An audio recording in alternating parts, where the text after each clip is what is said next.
Hello friends, x and y are positive integers. x plus xy plus y is equal to 76 दिया हुआ है। हमें x plus y की value find out करनी है।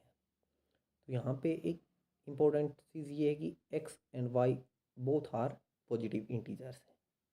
सो let's find out solution.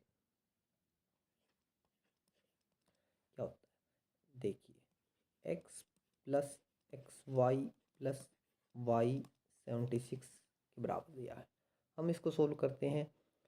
कैसे हम इसको फैक्टराइजेशन करते हैं इसका।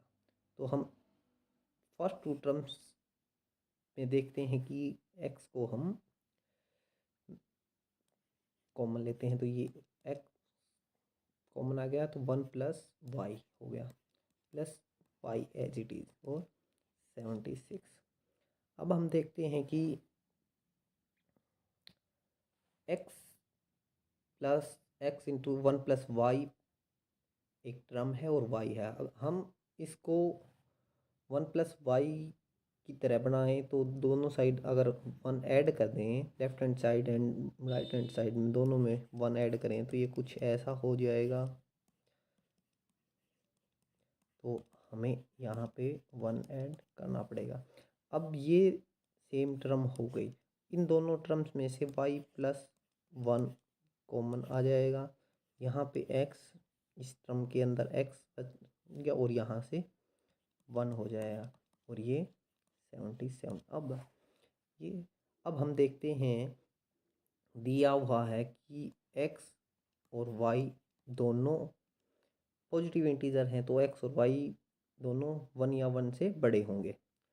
अगर x is greater than equal to 1, so x plus 1 is greater than equal to 2, तो ये टर्म 2 या 2 से बड़ी होगी। Similarly if y is greater than equal to 1, then y plus 1 is also greater than equal to 2। ठीक है। अब देखिए 77 के फैक्टर्स करते हैं हम, क्या क्या हैं 77 के। हम इसको 71 इंटू 77 लिख सकते हैं, या फिर 77 इंटू 1, या फिर 7 इंटू 11 और 11 इंटू 7। ये 4 फैक्टर हैं। अब हम 2 केस कंसिडर करते हैं। x प्लस 2 फैक्टर है हमारे पास, x प्लस 1 है और एक y प्लस 1 है। अब हम यहाँ पे देखें, x प्लस 1 जो टर्म है वो 2 या 2 से बड़ी है। अगर ये और y प्लस 1 भी 2 या 2 से बड़ी है, तो ये इन दोनों के अंदर एक फैक्टर 1 है, तो ये दोनों नहीं हो सकते।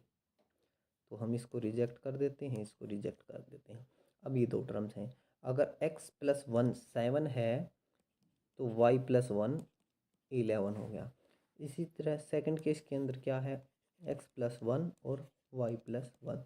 अगर x प्लस 1 को हम 11 ले लेते हैं तो y प्लस 1 7 हो गया हमारे। अब हमें x प्लस वाई की वैल्यू फाइंड आउट करनी है, ये वाली। तो हमें यहाँ पे x और y की वैल्यू फाइंड आउट करने की ज़रूरत नहीं है, हम सीधा ही कर देंगे। x प्लस 1 दोनों में 1 ऐड कर दें। अगर किसी इक्वेशन में कुछ ऐड करते हैं तो सिमिलर सेम टर्म हमें माइनस करनी पड़ेगी। तो ये 2 ऐड किया है तो 2 माइनस कर दिया। अब हमारे पास x प्लस 1 की भी वैल्यू है और y प्लस 1 की भी वैल्यू है। फर्स्ट केस के अकॉर्डिंग चलें तो x plus 1 is 7 and y plus 1 is 11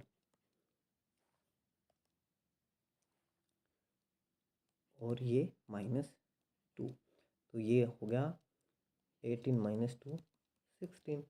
अगर हम सेकंड केस के अकॉर्डिंग चेक करना चाहें तो यही होगा, दोनों में एक एक ऐड करेंगे और -2 कर देंगे, 2 को सब्ट्रैक्ट कर देंगे। अब सेकंड केस में ये x+1 11 है, y+1 7 है और -2 9 18 - 2 ये भी 16 हो जाएगा। तो हमारा ये x+y की वैल्यू। Thank you.